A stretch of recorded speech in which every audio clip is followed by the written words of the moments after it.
నమస్తే SR7 TV news కి స్వాగతం. వనపర్తి అకాల వర్షాలతో తడిసిన ప్రతి గింజను మద్దతు ధరతో ప్రభుత్వమే కొనుగోలు చేయాలని మాజీ మంత్రి సింగిరెడ్డి నిరంజన్ రెడ్డి డిమాండ్ చేశారు. మార్కెట్ యార్డ్లో తడిసిన ధాన్యాన్ని పరిశీలించి రైతులను పరామర్శించారు. ట్రాన్స్పోర్ట్ కుంభకోణం, లారీలు లేని అర్హత లేని ఏజెన్సీలకు కాంట్రాక్టులు ఇచ్చారు. మంత్రి ఎమ్మెల్యేల అనుచరులకే అవకాశం. మిల్లుల కేటాయింపులో పక్షపాతం కేసులున్న మిల్లర్లకు ధాన్యం కేటాయించారు. అధికార పార్టీ మిల్లులపై చర్యలు లేవు. కేసీఆర్ హయాంలో ప్రతి గింజ కొన్నారు. రేవంత్ ప్రభుత్వం రైతులను గాలికి వదిలేసింది. 2 ఏళ్లైనా హంతకులను పట్టించుకోవడం లేదు. ఇది ప్రభుత్వ చేతగానితనం. అర్హత లేని ట్రాన్స్పోర్ట్ ఏజెన్సీలపై విచారణ. 1.40 కోట్ల ఎంటీ వరి, 45 లక్షల ఎంటీ మొక్కజొన్న తక్షణ కొనుగోలు. శ్రీధర్ రెడ్డి హంతకుల అరెస్ట్ పాల్గొన్నవారు. వాకిటి శ్రీధర్, నందిమల్ల అశోక్, లక్ష్మారెడ్డి, పలుస రమేష్ గౌడ్ తదితరులు పాల్గొన్నారు. Reporting by SR7 TV news reporter Wanaparthy జిల్లా ఇన్ఛార్జ్ కేపీ రెడ్డి.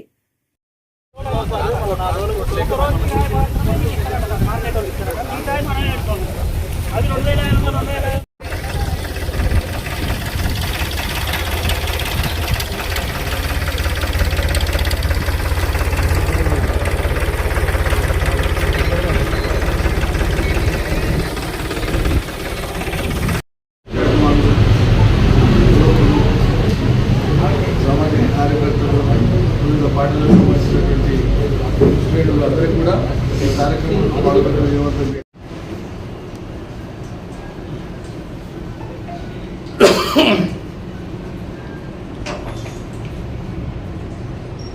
ఈ పక్షపాతంగా రాజకీయ నాయకులు పదవులలో ఉండేవాళ్ళు వివరిస్తే వాళ్ళ తుచ్చ రాజకీయం కోసం అది వాళ్ళది. కానీ అధికారులు ఎందుకు మీరు నిష్పక్షపాతంగా ఉండటం లేదు, అది మేము ప్రశ్నిస్తున్నాం.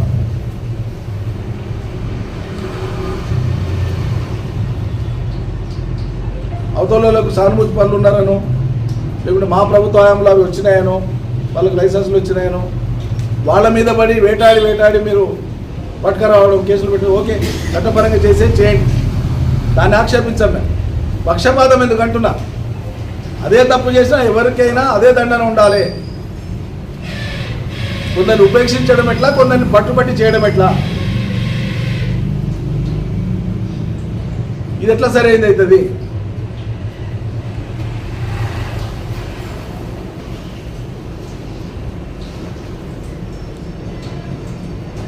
ఇక చిన్న చితగా కోతికో పరిచిపించినట్లే అధికారంలో ఉండేటువంటి వాళ్ళు ఎవడైనా చిన్న ఏదైనా మాట్లాడినా, ఏదైనా విమర్శ చేసినా, లేకుంటే ఇంకేం చేసినా పోలీసుల్లో ఉరికిస్తారని ఈ గతంలో కూడా చాలా సీరియస్ చెప్పిన అంశం మీద. డీజీపీ కానీ ఆ పైన ఉండే హోంమంత్రి ముఖ్యమంత్రిగా ఉన్నాడు, పోలీస్ యంత్రాంగం కానీ సిగ్గుపడాలి. మేము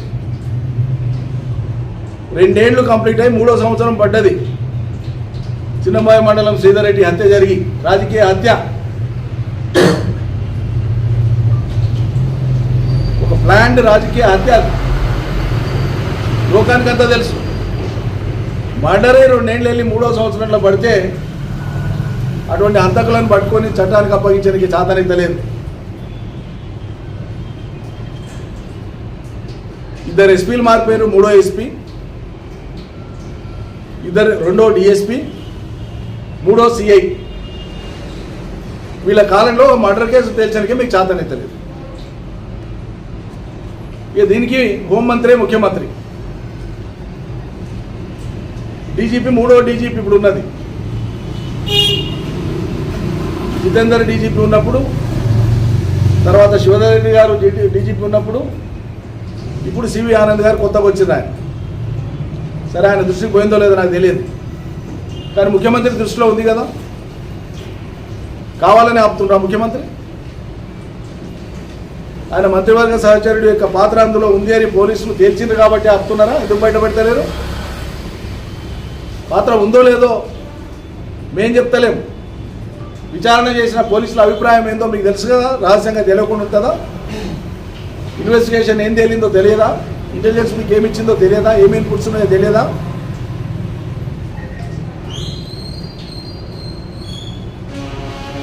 మా కులమతాల పట్టింపు కానీ విశ్వాసాలు కానీ లేవు. సర్వమానవ సౌభ్రాతృత్వం మా ఫిలాసఫీ. కానీ ఈ ముఖ్యమంత్రి అయ్యే కంటే ముందు ఏం మాట్లాడిండు? ఏదో సందర్భంలో ఏదో మా సభకాడ మాట్లాడుకుంటూ వచ్చి ఒక సామాజిక వర్గాన్ని హేళన చేస్తూ ఎంతమంది ఉన్నాయో వాళ్ళు ఓ క్వింటాల్ బియ్యం పోసానంటే అన్నం వండుతానంటే ఇంకా తక్కువ మంది మిగులుతారా మంది?